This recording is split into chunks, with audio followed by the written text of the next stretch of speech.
প্রথম প্রশ্ন হচ্ছে, প্রধান উপদেষ্টা আপনারা কি রূপে নিচ্ছেন? বাংলাদেশের জন্য তিনি কি কল্যাণ বয়ে আনতে পারেন এবং ইসলামের জন্য কি কল্যাণ বয়ে আনতে পারেন? দেখেন, ডক্টর ইউনূসকে আমরা দেখি তিনি একজন মানুষ, তার ভিতরে আল্লাহর রূহ আছে। তিনি মাটির তৈরি, বনি আদম সন্তান। সেই হিসাবে তিনি আমার ভাই।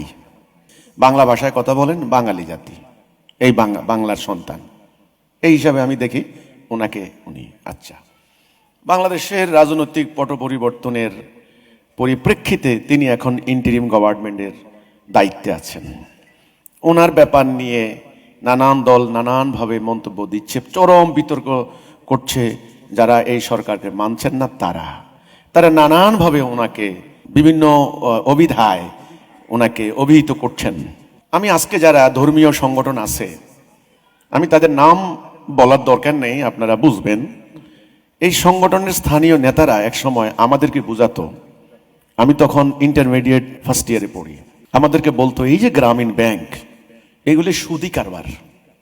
এই যে পাড়ায় পাড়ায় এই যে ক্র্যাকের ঘর, এটা হলো কেন্দ্র, বলতো কেন্দ্র। তো মেয়েরা দল বেঁধে আসতো, ওদেরকে বিভিন্ন স্লোগান পড়াইতো, স্লোগান দিত ওরা। কিন্তু আমাদের বাড়ির পাশে একটা ছিল। তো আমি দেখতাম কি, আমার বাড়ির আমাদের বাড়িতে যৌথ বাড়ি, তো তখন ছিল, এখন আলাদা আমরা। সম্পর্কে আমার চাচি হন, বড় চাচি। তো উনি খুব অস্থির হয়ে যেতেন সপ্তাহের নির্দিষ্ট সোমবার কি মঙ্গলবার, সোমবার আসলে ওরে বাপরে, ওনার সামনে যেন না পড়ে, অনেকে পালাই যেত গা। কি হলো, আজকে কিস্তি দিতে হবে, কিস্তি যদি না দিতে পারে আজকে আত্মহত্যা করবে, এরকম অবস্থা। তো আমাদেরকে ওই ধর্মীয় সংগঠনের লোকেরা আমাদেরকে বুঝাইতো, ভাই আমাকে বলেছে, সাক্ষী আমি নিজে, আর কেউ দরকার নেই। আমাদেরকে বলতো, জানেন গ্রামীণ ব্যাংক ধ্বংস করে দিয়েছে এই আপনার ব্র্যাক, এরা মহিলাদেরকে বেপরদা বানাই দিতেছে, গ্রামে গ্রামে সুদের বিস্তার ঘটাইতেছে, এদের সাইনবোর্ড রাখা যাবে না, এদের এই যে ঘরগুলো আছে না কালেকশন কেন্দ্র, এগুলো রাখা যাবে না, এগুলো হলো সুদি আস্তানা, এই দেশটারে আস্তে আস্তে খ্রিস্টান রাষ্ট্র বানাই দিব। এইটা আমি 90-র কথা বলছি, 90 সালের কথা বলছি। এই ধর্মীয় সংগঠনের নেতারা বলেছে।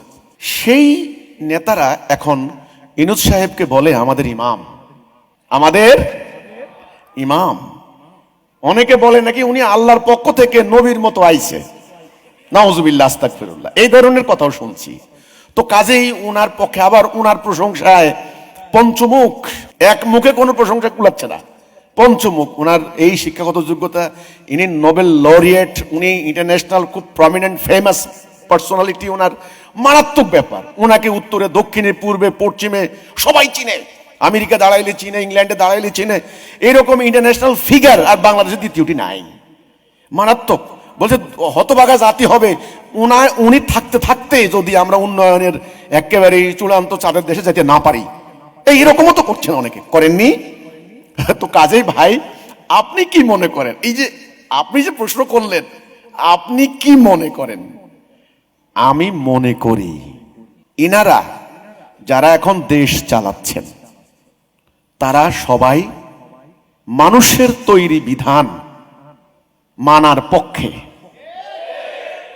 আমি দেখি নাই ওনাদের কোনো আলোচনায়, বক্তব্যে, বিবৃতিতে, ওনাদের কোনো কথায় আমি দেখি নাই ওনারা এই কথা বলেছেন যে আমরা এই 92% মুসলমানের দেশে আমরা আল্লাহ দেওয়া বিধান কার্যকরী করব, আমরা পশ্চিমাদের পাশ্চাত্য সভ্যতার বিধান মানব না।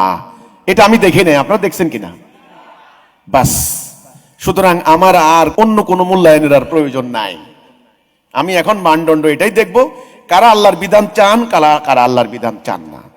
ওনার একটা অর্থনৈতিক থিওরি আছে না, অর্থনৈতিক থিওরি, এটা হলো 3-0 নাকি 3-0 থিওরি, জিরো আনএমপ্লয়মেন্ট।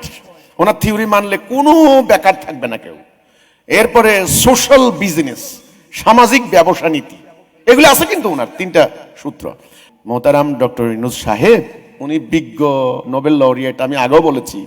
শুনুন, আপনারা সিদ্ধান্ত নিন, আল্লাহর বিধান, আল্লাহর হুকুম প্র্যাকটিসের সিদ্ধান্ত নিন। হয়তো আপনারা মনে করছেন যে আপনারা পাশ্চাত্য জগৎ ঘুরেছেন, আধুনিক বিশ্বের সঙ্গে আপনাদের যোগাযোগ হয়েছে, আপনারা দেখেছেন তারা কত দূর এগিয়ে গিয়েছে। এটা ওদেরকে আমরা বলবো একটা বস্তুবাদী অ্যাডভান্সমেন্ট, একটা ম্যাটেরিয়ালিস্টিক অ্যাডভান্সমেন্ট, একটা বস্তুবাদী সভ্যতাকে দেখে আপনারা আপ্লুত হয়েছেন। আমি ওনাদেরকে বলতে চাই, ওনাকে না কেবল সবাইকে বলতে চাই, ওই সভ্যতা মানব জাতিকে শান্তি উপহার দিতে পারে নাই। দুইটি বিশ্বযুদ্ধ উপহার দিয়েছে, 14 কোটি বনি আদম খুন করেছে। ওই সভ্যতা প্রতিদিন ক্রন্দন, হতাশা, বেকারত্ব, হত্যা, ধর্ষণ, যুদ্ধ, রক্তপাত এই সভ্যতা উপহার দিয়েছে। কাজে আপনারা ওদের একপেশে বস্তুবাদী সভ্যতা দেখে আপ্লুত হবেন না। আমরা এই জনগোষ্ঠী, এই ভূখণ্ডের মানুষ, আমরা আল্লাহকে বিশ্বাস করি, আমরা এই কোরআনকে বিশ্বাস করি। বিশ্বাস করেন এই আল্লাহর দেওয়া বিধানটাকে বাস্তবায়ন করার জন্য আমরা একটা রূপরেখা দাঁড় করিয়েছি। আমি অনুরোধ করব ওনাদের প্রতি, আমাদের প্রস্তাবনাগুলি বিবেচনায় আনুন। ব্যাস আমার একটাই দাবি, যতই আপনারা স্বৈরাচার বিরোধী আন্দোলন করেন না কেন, যতই আপনারা সংস্কার কমিশন তৈরি করেন না কেন, লাভ হবে না। নতুন নতুন স্বৈরাচার জন্ম হবে, নতুন চেহারা নিয়ে আসবে। বিদ্যমান ব্যবস্থা কায়েম থাকা, এই ব্যবস্থা পরিবর্তন না করলে। বাস এটা হলো আমার কথা। এই ইন্টারিম গভর্নমেন্ট বা ডক্টর ইউনূস সাহেব সম্পর্কে আমার এই মূল্যায়ন। আমি এই যা জানি তাই, আমি কি ওনার ইন্টারনাল, ওনার ঘরের খবর আমি জানি নাকি? এটা আমার কি বলা কি উচিত, ন্যায়সঙ্গত? তো কাজেই আমি শুধু এটুকু বলতে চাই, ইনারা এখন হয়তো ভালো চাচ্ছেন, হয়তো চাচ্ছেন যেন অর্থ পাচার না হয়, এনারা চাচ্ছেন হয়তো দেশে কোনো অপরাজনীতি না হয়, আর ফ্যাসিস্ট সৃষ্টি না হয়।